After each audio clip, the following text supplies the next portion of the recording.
Sekarang begitu negara terancam karena perilaku orang yang mau mengklaim semuanya Indonesia miliknya.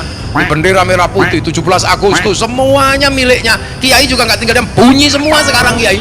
Walaupun kelihatannya kemarin berteman karib, sekarang kalau keliru ya bunyi semua. Kiai Toreko ya bunyi, Kiai Langgar ya bunyi. Kok tiba-tiba Indonesia milik mereka, ini gimana ceritanya? Dibongkar semua, maka ada ribut nasab, ribut apa? Karena kalau terkait Rasulullah dan sampai hari ini ilmunya namanya ilmu syajarah. Ilmu syajarah itu artinya ilmu pohon. Pohon itu pasti akar, dahan, daun dan pohonnya sama dengan buahnya. Karena pohon itu rumusnya sama, nutfanya sama, buahnya sama. Ini katanya akarnya ini, pohonnya ini, kok buahnya beda. Jangan-jangan setek, itu kan cuman gitu aja.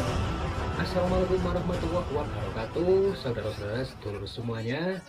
Salam sehat, salam semangat. Baik sedulur-sedulur semuanya, sebelum kita menyimak ceramah Gus Muafik, mari kita awali dengan doa agar kita mendapatkan manfaat dan barokah ilmu. Amin, Allahumma amin. Bismillahirrahmanirrahim. Nawaitu ta'lumal izanatil jahli fardhalillahi ta'ala. Jadi lahir di Mekah itu berat, Nabi itu beratnya luar biasa. Hidup di tengah masyarakat yang nggak kenal Nabi. Sudah begitu ajarannya rumit.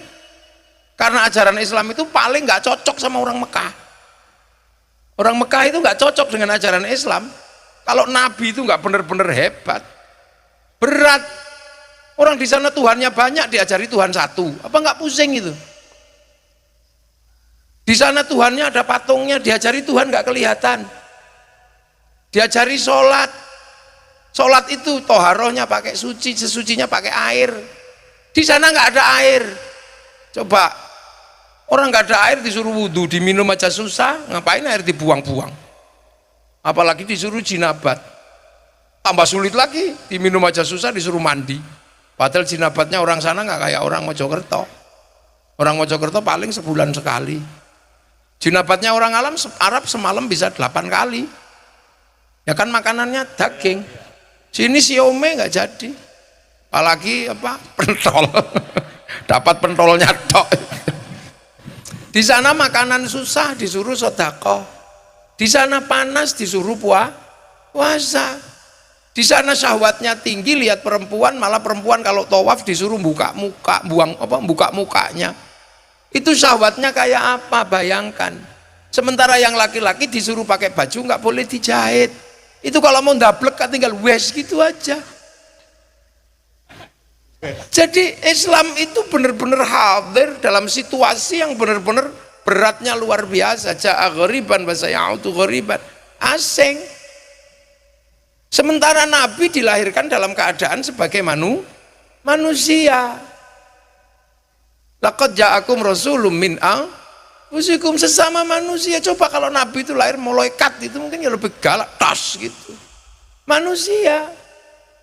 Makanya kalau diukur dari situ betapa hebatnya Rasulullah. Tapi sekarang orang nggak mau baca Nabi dalam sejarahnya. Yang selalu dibaca itu Nabi dalam qosidahnya, ya melambung-lambung.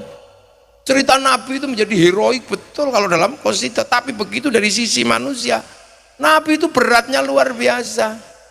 Hidup berat itu yatim. Nabi belum lahir sudah yatim. Hidup berat itu piatu, 6 tahun udah yatim piatu. Hidup berat itu ikut kakek. Nabi ikut kakek. Kalau hidup berat itu adalah ikut paman yang miskin. Kalau hidup yang berat itu harus beternak, survive di waktu kecil, Nabi sudah pelihara kambing. Kalau harus berdagang itu berat, Nabi sudah berdagang. Kalau hidup yang berat itu adalah hidup karena cintanya nggak kesampaian, Nabi juga cintanya nggak kesampaian. Nabi itu putus cinta juga. Mencintai Fakhitah sampai 2 kali ngelamar ditolak. Jadi putus cinta itu juga sunnah.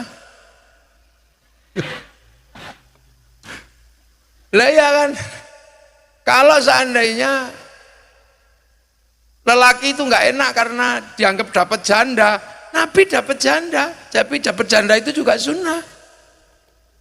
Loh ayo, kelaparan itu adalah nggak enak. Nabi kelaparan berapa kali? Bahkan ketika perang Khandaq, Nabi kelaparan sampai perutnya diganjel batu.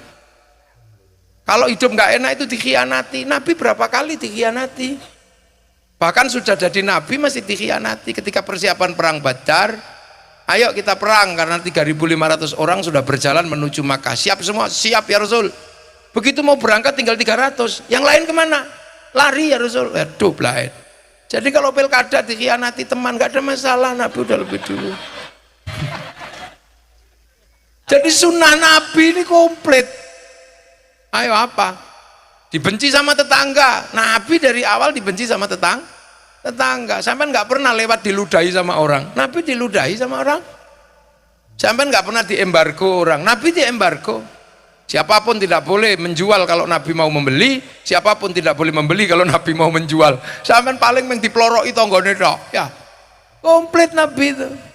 Jadi dari sisi manusia itu komplit. Makanya seluruh kehidupan baik enak maupun nggak enak, sunnahnya ada. Makanya jangan sok-sokan. Hidup kok susah ya Allah, nggak kuat aku. Kalau dijawab sama Allah, ya sudah kamu pulang sekarang, pasti kapok sampai. Nah itu makanya Nabi itu mengalami fase kehidupan yang luar biasa berat. Tapi Nabi mampu mengemban visi kenabian. Yang tadinya nggak ada air suruh jinabat mau, panas mau suruh puasa. Tuhan banyak bisa diajari Tuhan satu. Dari sisi itu orang-orang bukan Islam pun mengakui betapa hebatnya Rasulullah. Tapi kalau membicarakan Rasulullah dari sisi manusia, bisa dibully kita itu sekarang. Saya pernah dibully gara-gara membahas Nabi dari sisi manusia. Padahal laqad ja'akum rasulun min anfusikum. Tapi bedanya Nabi azizun alaihi ma'anittum harisun alaikum bil mu'minina raufur rahim. Semangatnya luar biasa untuk mencintai. Karena apa? Mengembalikan manusia kembali ke jalan Allah, rahmatan lil alamin. Makanya setelah itu Rasulullah mampu akhirnya punya teman yang banyak, disebut walladzina ma'ahu, orang-orang yang hidup bersama Rasulullah. Yang nggak terima disebut kufar. Setelah itu konflik, langsung rukun, terjadi rekonsiliasi. Ruhama ubainahum tarahum ruka'an sujadai yabtaghuna fadlan minallah wa ridwanan simahum fi wujuhi min athari sujud. Terjadi rekonsiliasi, saling mengasihi. Yang tadinya kafir menjadi muslim, yang tadinya muslim tetap yang tadinya mu'alaf, punya anak masih mu'alaf, baru punya anak mukallaf. Yang tadi kecil mukallaf Sayyidina Ali, rukun di antara mereka jadi satu. Abu Bakar nggak pernah ribut lagi sama siapa budaknya yang namanya Bilal, semuanya rukun, saling menghargai. Nah itu kemudian terjadi sebuah konsep kehidupan yang disebut dengan masyarakat madani, masyarakat yang hidup secara merata, setara, sepenanggungan, nggak ada kasta, nggak ada kelas, nggak ada apa, semuanya menyatu. Itu pelajaran dari Rasulullah. Bilal yang kulit hitam pun bisa naik ke atas Ka'bah adzan, karena Bilal paling bagus suaranya. Dan ketepatan waktunya Bilal nggak pernah geser. Khalid bin Walid yang tadinya musuh Islam, masuk Islam jadi panglima perang. Jadi itu rekonsiliasi besar. Jadi Nabi ini merekonsiliasi, ruhama ubainahum. Nah setelah ini terjadi rekonsiliasi, Islam digambarkan akan pergi. Pergi kemana? Keluar dari jazirah Arab. Dzalika mathaluhum fit Taurat wa mathaluhum fil Injil kazar'in. Islam itu digambarkan nanti itu seperti tanaman. Maka dan ditanam di mana-mana setelah oleh Rasul, ditanam ke Eropa oleh Tariq bin Ziyad. Ada yang dibawa ditanam ke Cina oleh sahabat Sa'ad bin Abi Waqqas. Ada yang ke Afrika sahabat Bilal, sahabat Salman. Konsepnya apa? Zar'in.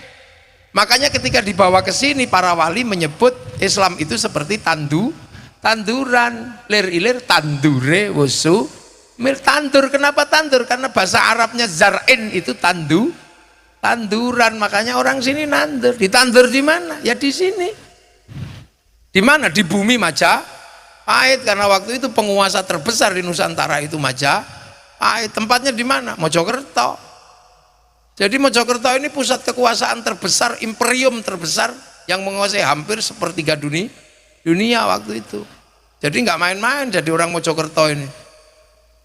Nggak boleh orang Mojokerto melupakan bahwa kita ini pernah punya negara besar namanya Majapahit. Cuman kayak gini nggak ada lagi yang nyeritain.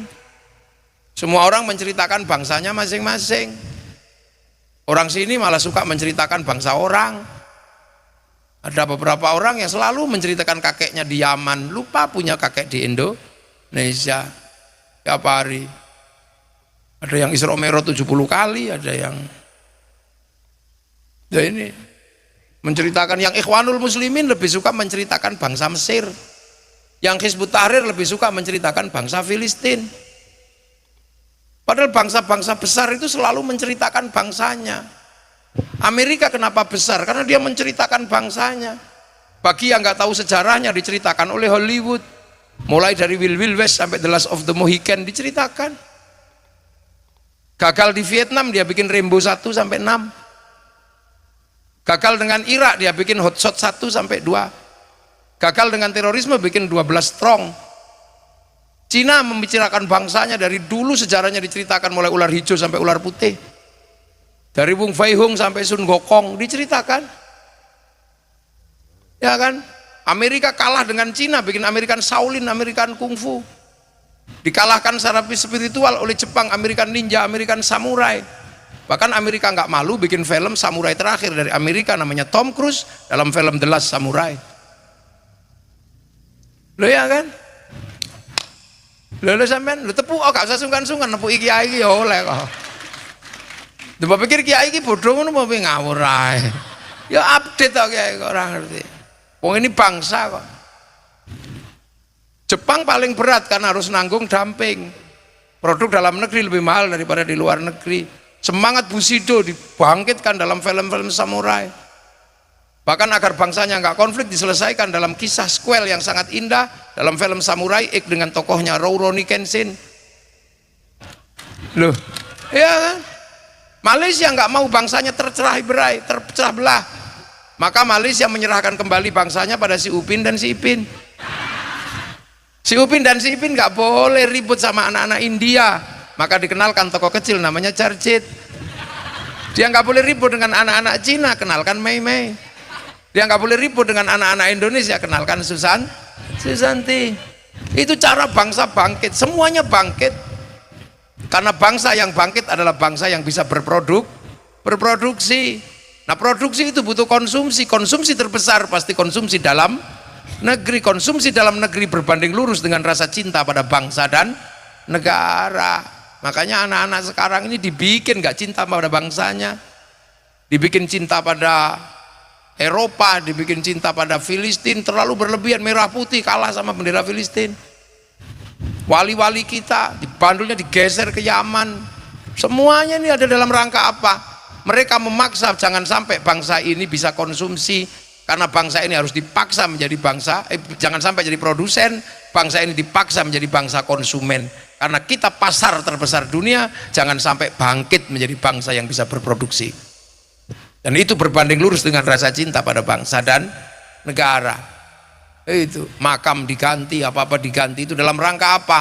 Melemahkan eksistensi sebuah bangsa namanya Indonesia. Jadi Islam itu digambarkan ketika keluar itu seperti tanaman. Makanya kita ini dulu nanem kazar'in seperti tanaman. Yang nanem siapa? Wali. Kenapa yang nanem ke Afrika orang yang bukan wali? Kenapa yang nanam ke Eropa panglima perang? Kenapa yang nanam ke Cina sahabat Sa'ad? Tapi satu-satunya yang unik itu yang nanam ke Indonesia itu wali. Kenapa wali? Karena di sini Majapahit. Majapahit agamanya Hindu. Hindu itu spesifik, yang boleh ngomong agama hanya Brahmana.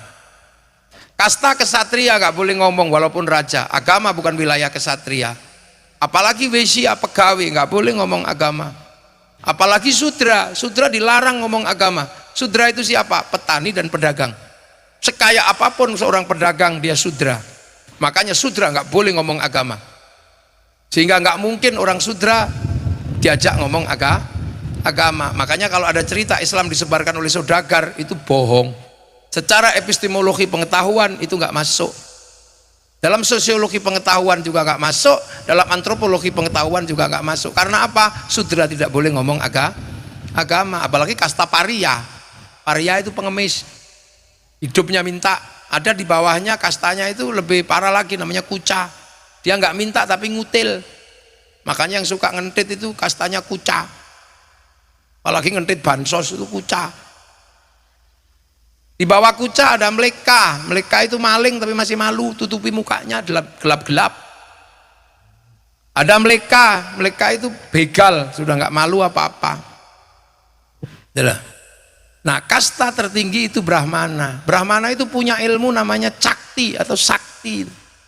Makanya yang bisa ngimbangi Brahmana itu wali, karena wali punya karomah. Makanya wali dan Brahmana ini berimbang. Tapi berhubung karena bukan kesatria, bukan yang suka kelahi, maka wali ini bernegosiasi dengan cara wali, penuh kealiman, penuh ilmu.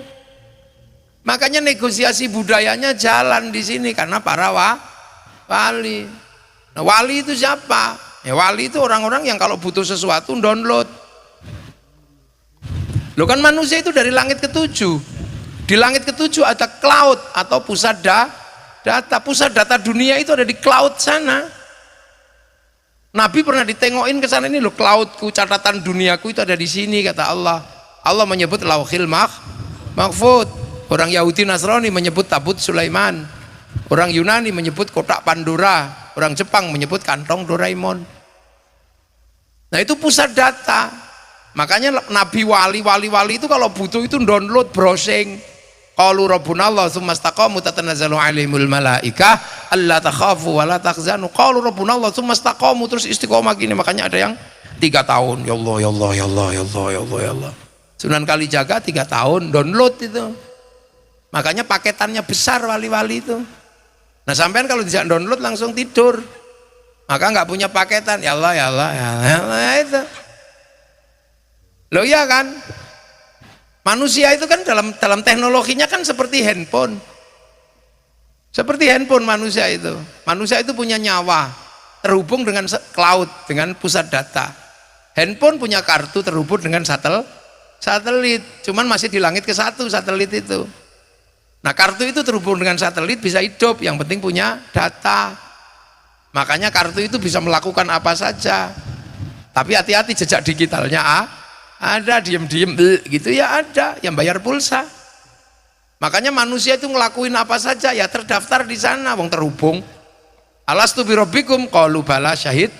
Nah, ya udah aku jadi saksi Allah. Itu kan waktu diregister. Manusia turun dikasih paketan. Hartanya sekian, jodohnya ini, nyawanya sekian. Paketannya habis ya kick, habis. Handphone juga sama, bawa paketan. Makanya handphone bisa kirim gambar, kirim foto, kirim berita, bisa browsing, bisa download. Nah, kalau punya wifi lah, kalau nggak punya paketan, cari wifi gratisan ke warung.co.id. Sama dengan manusia, bisa kirim doa, kirim gambar, kirim apa, kirim Al-Quran, karena Al-Quran itu juga downloadan. Quran itu dari lauhil mahfud, bal huwa Quranum majid fi lauhim mahfud. Makanya di password Quran itu alif lam mim nun kaf ya ain shad, itu passwordnya. Makanya sampean mau belajar print out apa belajar password ada. Kalau belajar print outnya ya belajar ilmu tafsir. Kalau mau belajar passwordnya belajar algoritma dan coding Al-Quran. Rumusnya abjadun hawazun. Kitabnya Al-Aufaq, Mamba'u Usulul Hikmah. Bentuk paling sederhana adalah wafak atau raja. Kiainya beda-beda, kiai coding. Makanya kadang yang nggak paham itu suka ribut. Ini musyrik gimana? Wong itu belajar coding kok musyrik. Kalau menguasai coding, menguasai dunia. Sekarang dunia semuanya pakai algoritma dan coding. WhatsApp tahu codingnya, dia bisa menguasai informasi. Dia bisa mengambil koran, dia bisa mengambil televisi, dia bisa mengambil apa saja. Tiba-tiba koran hilang, televisi hilang. Besok toko juga hilang karena diambil oleh Mark Zuckerberg, karena dia menguasai coding dan algoritmanya. Dan itu urusannya urusan konversi uang. Dari Indonesia dalam 1 bulan dia dapat keuntungan 200 triliun. Makanya Cina nggak mau kalah, dia belajar coding juga. Begitu algoritma disepakati, dia pakai coding dalam negeri. Ya, dia pakai coding dan algoritma mereka. Dia nggak mau pakai algoritma Amerika, sehingga dia bisa lawan Amazon pakai Alibaba, dia bisa lawan Facebook pakai QQ Ren, dia bisa lawan WhatsApp pakai WeChat. Itu duit semua. Dan kita nggak pernah belajar di situ, dikit-dikit musyrik karena bodoh itu tadi. Lo coding itu penting makanya. Lah makanya Quran ini bisa dibagi, bisa dikirim, bisa didoakan. Kalau kita punya paketan, kalau nggak punya ya pakai wifi-nya Nabi, wifi-nya wali. Namanya apa? Tawassul ila hadrati ila ruh. Itu sebenarnya adalah wifi gratisan karena Nabi wali itu downloadnya serius. Makanya sampean jangan main-main sama wali. Wali itu paketannya besar. Sampean kalau macam-macam dihack, rampung.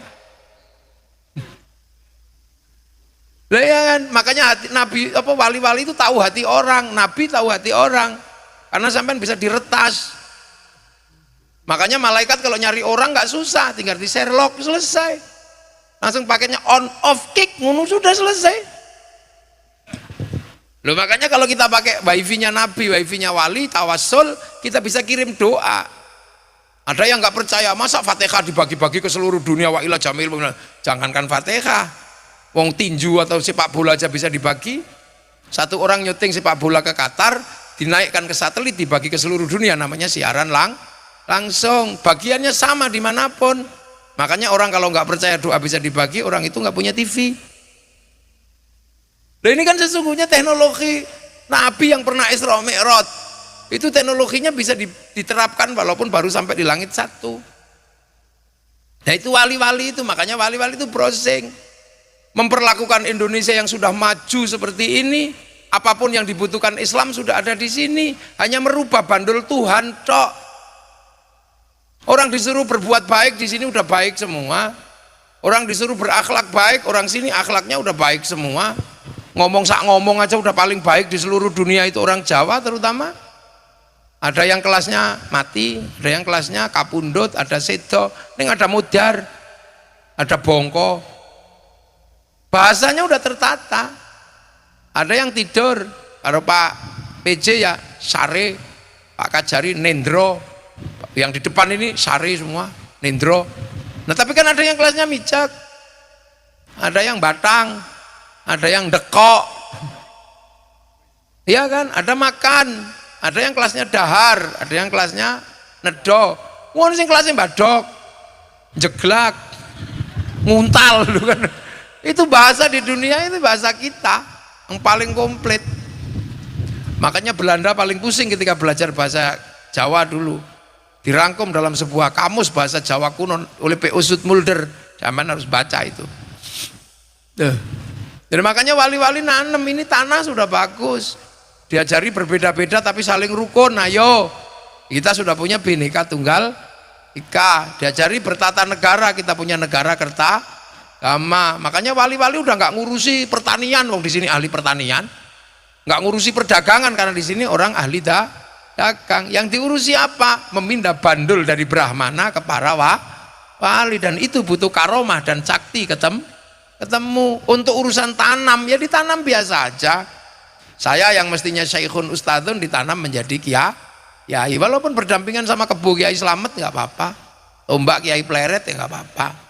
Musola ditanam langgar, tilmidun muridun santri, Allah pangeran, Nabi Kanjeng, walaupun ada Dimas Kanjeng nggak apa-apa. Nah, seperti sekarang orang biasa aja menyebut Mio adalah Honda, nggak ada masalah. Honda Mopo, RE King, nggak apa-apa. Nggak apa-apa orang sini menyebut Le Mineral dengan sebutan Aqua, nggak masalah. Seluruh pembalut disebut Softtek, nggak ada orang protes. Seluruh pompa air disebut Sanyo, nggak ada protes. Bahkan kadang kita lebaran disuguhi kongwan, begitu dibuka rengginang nggak ada masalah. Itulah Indonesia, wong Jawa. Makanya ngono ora paham, ora Jawa. Makanya wong nek ora Jawa iku ora gampang paham. Mulane sampeyan aja pisan-pisan ngetutno Jawa ora patek Jawa. Ini delok kok lak wis ana sing mbuli ning medsos. Wah, Kiai Jawa jadi lha ya sapa? Memang orang-orang nggak pede itu ya begitu. Makanya kazar'in seperti tanaman ditanam. Apa aja yang dari Rasulullah ditanam. Setelah ditanam dengan berbagai tanaman, rukun iman, rukun Islam sudah jalan. Syahadat ditanam dengan sekaten, syahadaten. Sholat wong ditanam di sini ya gaya sini. Namanya orang sholat di sini itu kan jam-jamnya masih banyak jam di sawah. Zuhur, asar ya ditungguin. Zuhur mestinya 11:30 bisa mundur 11:30 biasa. Robana ya Robana. Masih belum datang ya tombo hati. Pak Tarom ya gitu. Masih nggak datang-datang baru diuruki anjangnya jalan. Habis sholat zikir la ilaha illallah la ilaha illallah. Loh kenapa pakai gedek-gedek? Ya ini nanam zikir. Kenapa gedek-gedek? Lah orang sini kalau nggak gedek ngantuk. Kenapa bunyi? Ya biar dengar bisa menirukan. Zakat yang menggunakan cara sini, makanannya nasi ya nasi. Beras zakatnya. Puasa. Orang sini puasanya nggak khusyuk karena kalau keluar rumah lihat makanan. Kalau di Arab lihat padang pasir, nggak orang mau makan. Makanya daripada kamu nggak khusyuk tidur aja. Maka hadis yang paling terkenal naumu shaimin ibadah, tidurnya orang puasa itu ibadah lah. Begitu tidur terus gak bangun-bangun ya dicarikan mercon, udah gitu aja. Dar tuar. Jadi perangkat agama itu termasuk mercon. Makanya Pak Kapolres gak usah galak-galak sama orang yang suka merconan. Mana Pak Kapolres ini? Mercon itu perlengkap. Kalau teroris ditangkap, kalau mercon kan hiburan. Di tempat saya kalau gak ada mercon udah pusing itu. Mercon termasuk bangunkan orang sahur tok-tek sahur gak tangi-tangi ya sahur, gak sahur sak karepmu. Habis lebaran halal ya orang sini kenapa? Karena hidupnya komunal, setiap hari ketemu, ada yang mentoknya di tempat tetangga. Haji ya sana sini. Wong jauh ya nempelkan dulu gambar Masjidil Haram, aku besok mau ke situ gitu. Begitu mau berangkat bikin Ka'bah palsu di alun-alun Mojokerto. Labbaik Allahumma hajjan. Niatnya beneran, Ka'bahnya triplek, biasa. Habis itu diantar orang sekampung ke asrama haji, yang pergi masuk asrama, yang antar ke kebun binatang, kan udah biasa. Lah, itu konsep di sini zarain tanaman. Yang nanam itu ya dicagai biar nggak tumbang. Terus ya dipupuk. Ya diragati, dibiayai. Makanya di sini mulutan ya dibiayai, Isra Mi'raj dibiayai. Pembiayaan agama terbesar itu ada di Indonesia. Di Arab nggak ada, semua dipikir negara. Rakyatnya nggak mau biayai tanamannya. Di Iran, di Irak, di Suriah semuanya dibebankan pada negara. Sini enggak, wong kita yang nanam, kita biayai sendiri.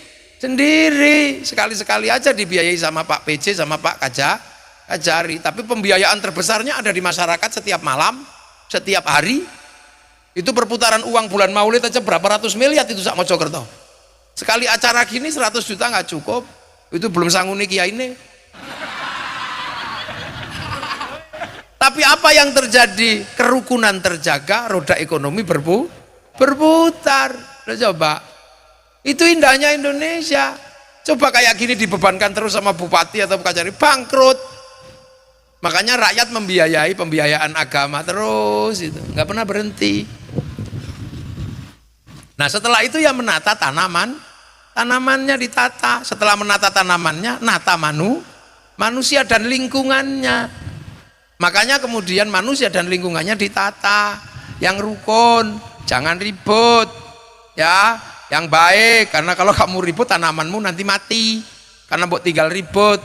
Maka kemudian harus menata manusia yang rukun. Kalau sebelumnya ada Bhinneka Tunggal Ika, maka kemudian para wali menata orang hidup sesuai dengan prinsip Rasulullah, kullukum ra'in wa kullukum mas'ulun an ra'iyati. Kalian semua adalah para pemimpin yang harus hidup saling bertanggung jawab. Makanya kalimat yang dipakai oleh Rasulullah adalah kalimat ra'iyah, hidup berbeda suku, bangsa, agama tapi saling tanggung jawab.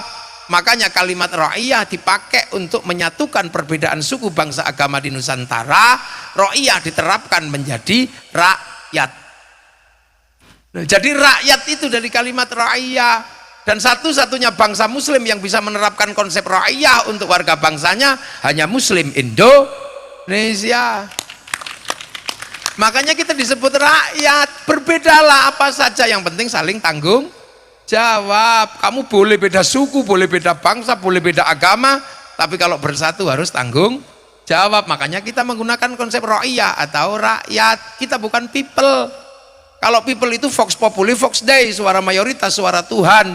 Begitu dia mayoritas, dia menjadi diktator mayoritas. Makanya di negeri ra'iyah nggak boleh sistemnya menggunakan sistem ikhwanul muslimin. Mesir pasti jebol.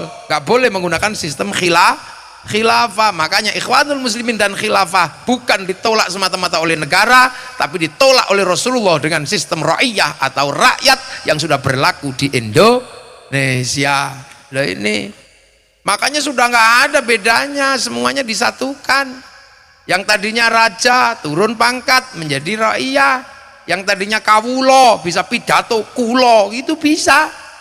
Yang tadinya hamba sahaya bisa pidato saya, yang tadinya abdi di Sunda bisa abdi mah, yang tadinya panggilan para dewa pukulun bisa menjadi panggilan orang biasa ulun di Banjarmasin. Makanya konsep ra'iyah udah nggak beda-bedain.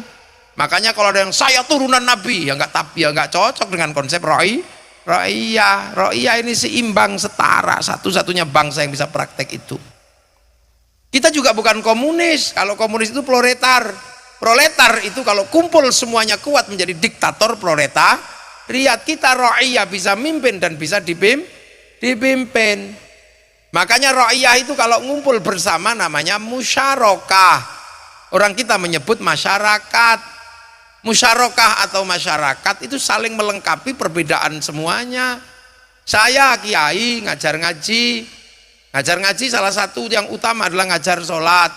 Sholat itu saya ajarkan dengan prinsip-prinsip dasarnya, salah satunya adalah pakai tutup aurat. Tutup aurat itu kain. Kiai udah nggak bisa mikir kain, karena kain dipikir oleh pabrik kain. Kebetulan pemilik pabrik kain itu Cina, maka kiai jangan suka ngamuan sama Cina. Nanti ketika sholat gak ada tutupnya. Lo itu lo kenapa sampean tahu kenapa kiai itu moderat?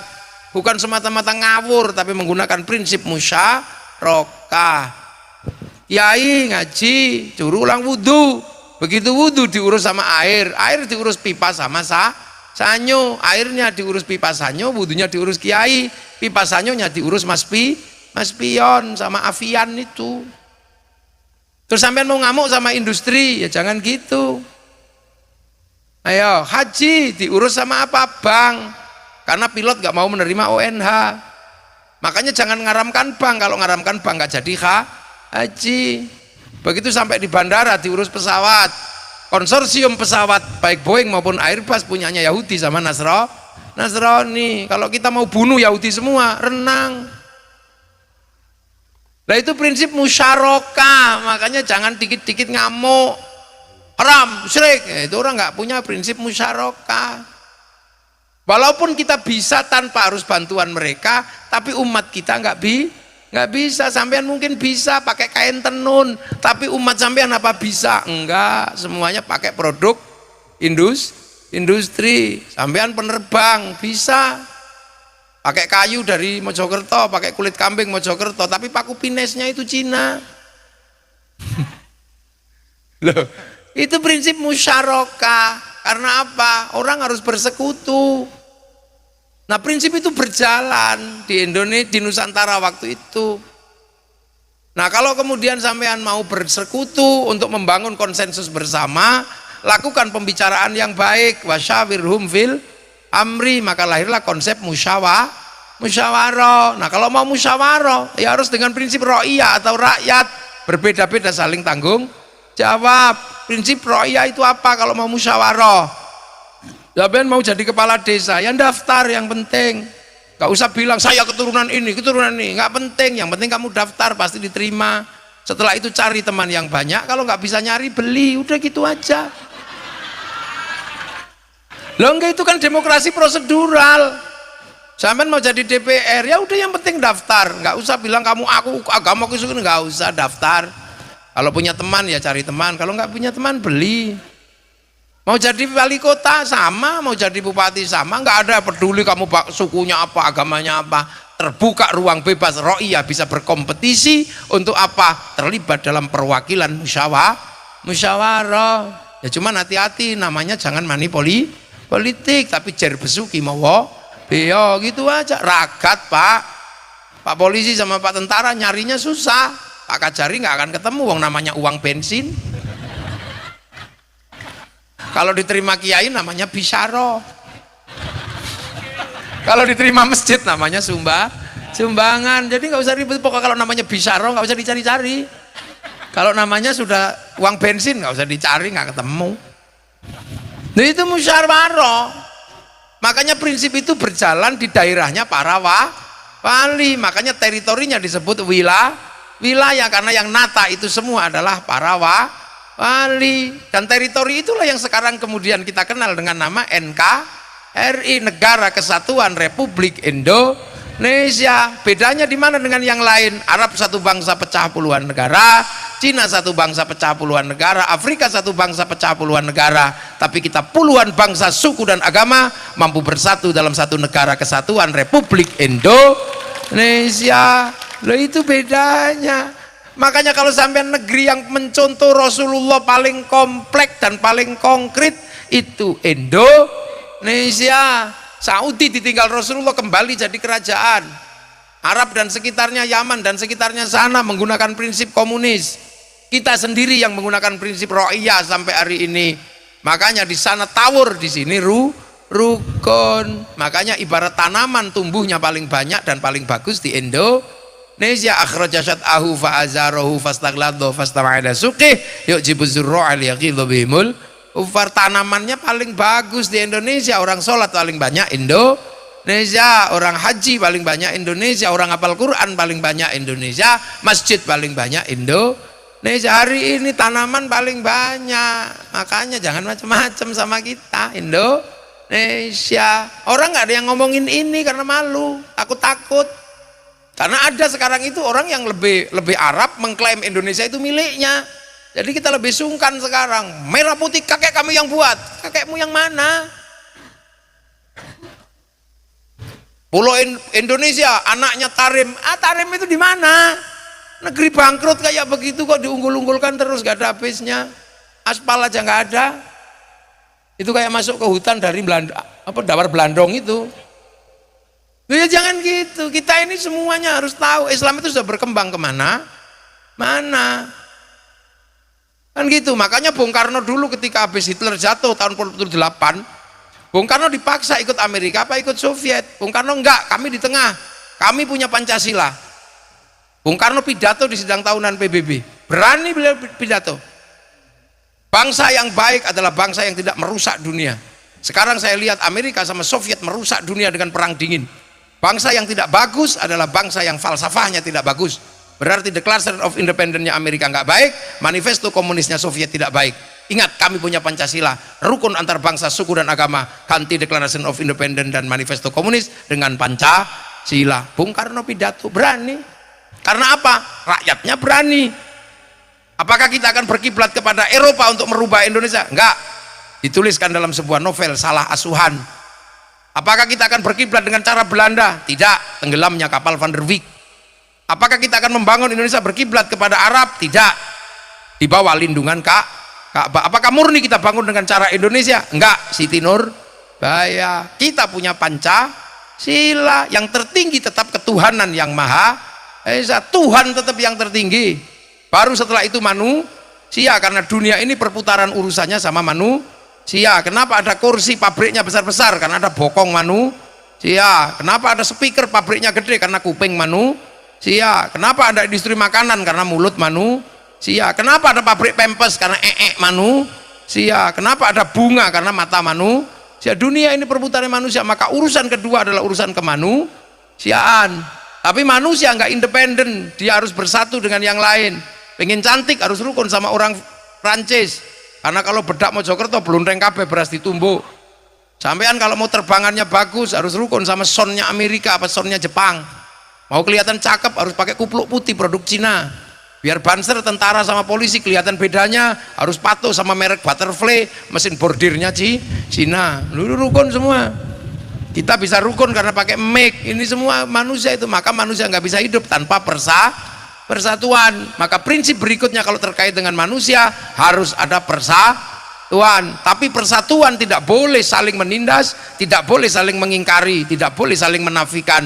Prinsip yang bisa dipakai agar manusia itu sama setara saling menghargai, prinsip ro'iyah atau rakyat. Berbeda suku bangsa agama tapi saling tanggung jawab. Makanya prinsipnya adalah kerakyatan.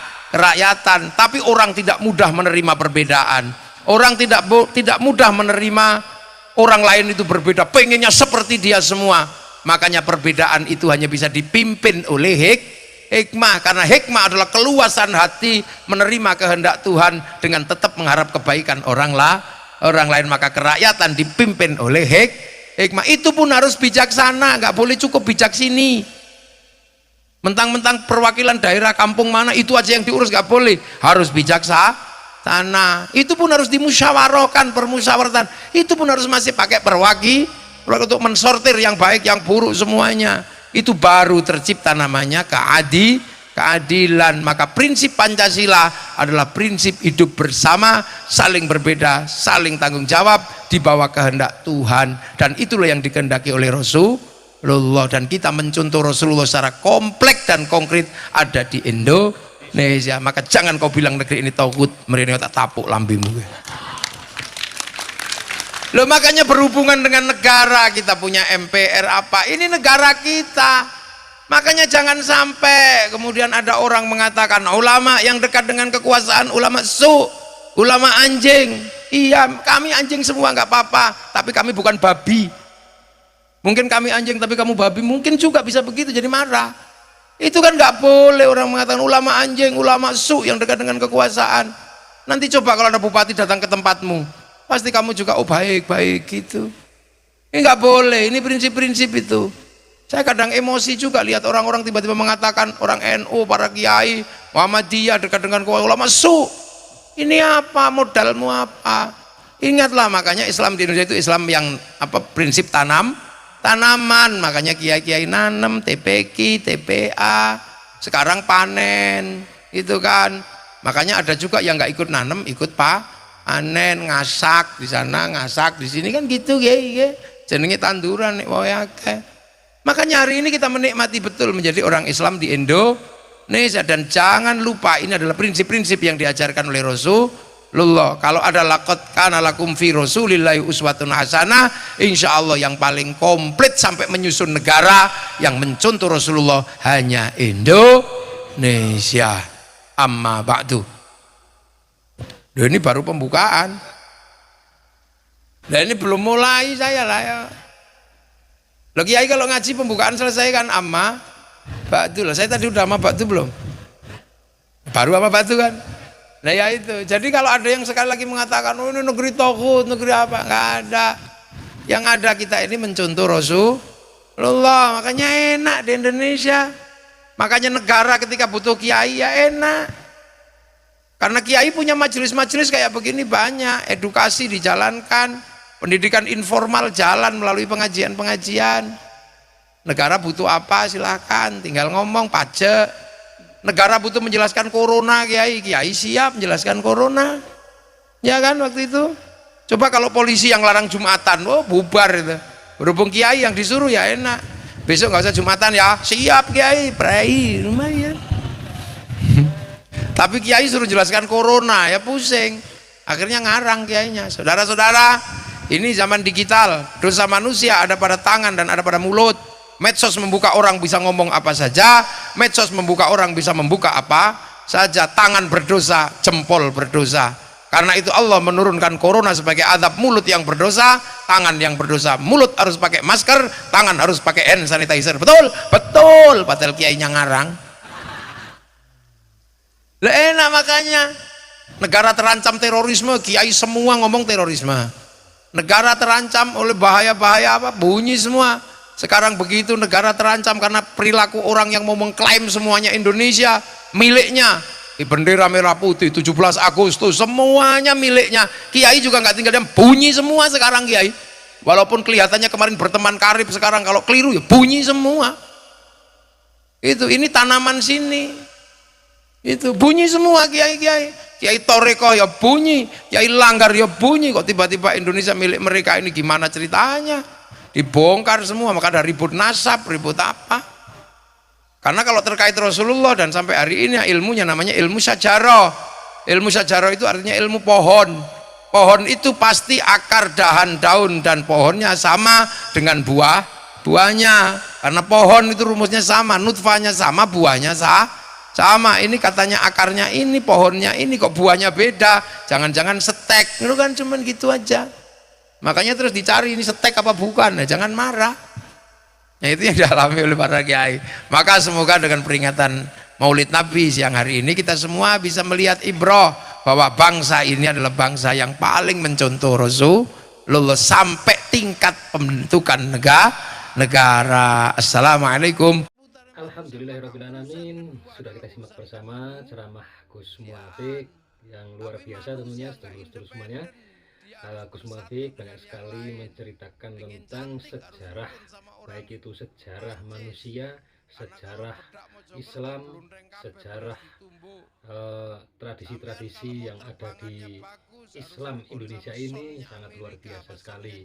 Nah, salah satunya yang menarik saya kutip adalah tentang ini asal-usul manusia dan akan kembalinya manusia, atau istilah Jawanya itu sering disebut sangkang paraning dumadi. Nah, sangkang paraning dumadi ini adalah merupakan suatu ajaran yang berasal dari leluhurnya orang Jawa. Ajaran ini mengingatkan seseorang manusia tentang dari mana ia berasal dan kemana dia akan kembali. Asalnya dari mana dan kembalinya akan kemana. Nah, ini ajarannya orang Jawa yang tentunya itu juga sangat erat kaitannya dengan ajaran Islam. Nah, tujuan utama sangkang paraning dumadi ialah agar seseorang manusia dapat mengenali dirinya sendiri, sehingga nantinya manusia tahu tentang dari mana asal hidupnya, bagaimana dia harus menjalani kehidupan di dunia ini, dan tujuan yang harus ia capai di kehidupan yang akan datang atau di kehidupan yang abadi. Nah, lebih mudahnya untuk memahami dan mengimplementasikan ajaran sangkang paraning dumadi ini, seseorang ini kita harus bisa menjawab 3 pertanyaan. Nah, pertanyaan pertama, ini dalam istilah Jawa ya, sedulur-sedulur semuanya. Urip kui sangka sapa. Urip kui sangka sapa, atau bahasa Indonesianya hidup itu dari siapa? Hidup kita itu dari siapa? Seseorang manusia harus selalu ingat bahwa dirinya ini ialah seorang makhluk ya. Kita ini adalah seorang makhluk, salah satu ciptaan Tuhan yang Maha Kuasa, yang lahir ke dunia melalui perantara seorang ibu dan ayah. Nah, pertanyaan yang kedua, urip kui kon ngapa? Jadi hidup ini disuruh ngapain saja kita. Nah, seorang manusia harus dapat mengetahui bahwa hidup di dunia ini adalah sebagai seorang utusan yang diberikan tugas oleh Allah Subhanahu wa Ta'ala agar mencapai tujuan hidupnya. Allah Subhanahu wa Ta'ala telah berfirman bahwa Dia, Allah ini akan menciptakan seorang khalifah. Nah, khalifah itu fil ardh. Jadi kita manusia ini adalah pemimpin di dunia ini. Nah, ini salah satu tujuan Allah menciptakan kita. Maka kita tidak boleh lupa hidup kita ini untuk apa. Nah, Allah Subhanahu wa Ta'ala sudah berfirman bahwa aku tidak menciptakan jin dan manusia, wa ma khalaqtul jinna wal insa illa liya'budun, kecuali hanya untuk menyembah atau beribadah kepada Allah Subhanahu wa Ta'ala. Itulah tujuan Allah menciptakan kita ini hidup di dunia. Nah, kemudian pertanyaan yang ketiga, ini pungkasane urip iku kepiye? Jadi akhir hidup kita itu bagaimana? Nah, manusia ini harus mengerti bahwa tujuan dari sebuah hidup adalah kembali kepada yang menciptakannya, atau sang pengutus, untuk menyampaikan apakah tugas yang diberikan dari Allah kepada kita ini bisa kita laksanakan dengan baik atau tidak. Kemudian kita juga harus siap menerima konsekuensinya nanti di yaumil kiamah. Nah, itulah 3 pertanyaan dari ajaran sangkang paraning dumadi. Nah, pertanyaan yang kedua tadi, urip kuwi kon ngopo? Hidup kita ini untuk apalah? Ini merupakan pertanyaan yang mengingatkan kita manusia untuk menyampaikan tugas kita kepada tugas kita yang diberikan Allah Subhanahu wa Ta'ala. Nah, sedangkan dengan menyadari tujuan hidup kita ini, manusia akan memiliki motivasi untuk menjalani hidupnya tentunya dengan sebaik-baiknya ya. Amin Allahumma amin. Semoga kita bisa menjalani hidup ini dengan baik. Nah, Untuk pungkasan hidup kita atau akhir hidup kita itu bagaimana, ini merupakan pertanyaan yang mengingatkan kita semua ini bahwa kehidupan di dunia ini hanyalah sementara, atau dalam istilah Jawa itu urip mung nunut ngombe. Nah, mung nunut udut ya bisa itu. Dengan menyadari bahwa kehidupan kita itu akan berakhir, maka kita akan lebih menghargai waktu kita yang kita miliki untuk dimanfaatkan sebaik-baiknya. Tentunya terutama kita, setiap nafas kita, waktu kita adalah untuk beribadah kepada Allah Subhanahu wa Ta'ala. Nah, pentingnya ajaran Sanggang Paraning Dumadi ini ajaran yang memiliki banyak sekali manfaat bagi kehidupan manusia. Ajaran ini dapat membantu manusia untuk apa saja. Nah, ini dengan ajaran Sanggang Paraning Dumadi ini kita akan menemukan makna hidup yang sesungguhnya. Hidup yang sesungguh-sungguhnya, memiliki motivasi untuk menjalani kehidupan, meningkatkan rasa syukur dan ketakwaan kepada Allah Subhanahu wa Ta'ala, serta menghargai waktu dan memanfaatkan sebaik-baiknya. Nah, ajaran Sanggang Paraning Dumadi ini sangat relevan untuk diterapkan di era apa saja, baik era tempo dulu sampai era yang akan datang, apalagi di era yang modern saat ini ya, di mana manusia seringkali lupa akan makna hidup dan tujuannya. Dengan memahami ajaran Sanggang Paraning Dumadi, manusia dapat menjalani kehidupan dengan lebih baik, bermakna dan bermanfaat untuk diri kita sendiri, bermanfaat untuk orang lain. Karena dalam sebuah dalil ya, entah ini hadis atau makalah dari seorang ulama, ini menyatakan khairun nas anfa'uhum linnas, bahwa sebaik-baik manusia adalah manusia yang bermanfaat untuk yang lainnya. Nah, apakah kita sudah bisa memberikan manfaat kepada orang lain? Tentunya pertanyaan itu kita kembalikan kepada diri kita sendiri. Apakah kita sudah memiliki manfaat bagi orang lain? Nah, minimal paling tidak ketika kita belum mampu memberikan manfaat kepada orang lain, maka setidaknya kita tidak membuat orang lain ini menjadi susah atau tidak berbuat jahat kepada orang. Dengan kata lain, kita cukup diam saja, banyak diam. Ini seperti tausiahnya Gus Bahak, diam tidur ini merupakan ibadah yang sangat-sangat penting untuk kita amalkan di era yang serba banyak sekali gosip saat ini ya, sedulur semuanya.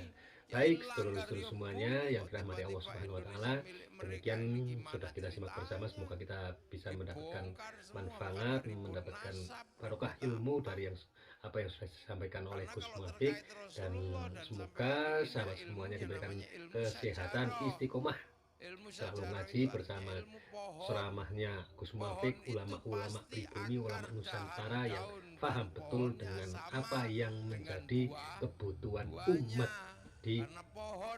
tentunya di Indonesia. Kurang lebihnya mohon maaf sekali apabila selama membersamai sahabat-sahabat semuanya, semuanya ada kata dan kekurangannya tentunya. Sekali lagi kami mohon maaf yang sebesar-besarnya. Kami akhiri, wallahul muwaffiq ila aqwamit thoriq. Wassalamualaikum warahmatullahi wabarakatuh. Semoga dengan peringatan Maulid Nabi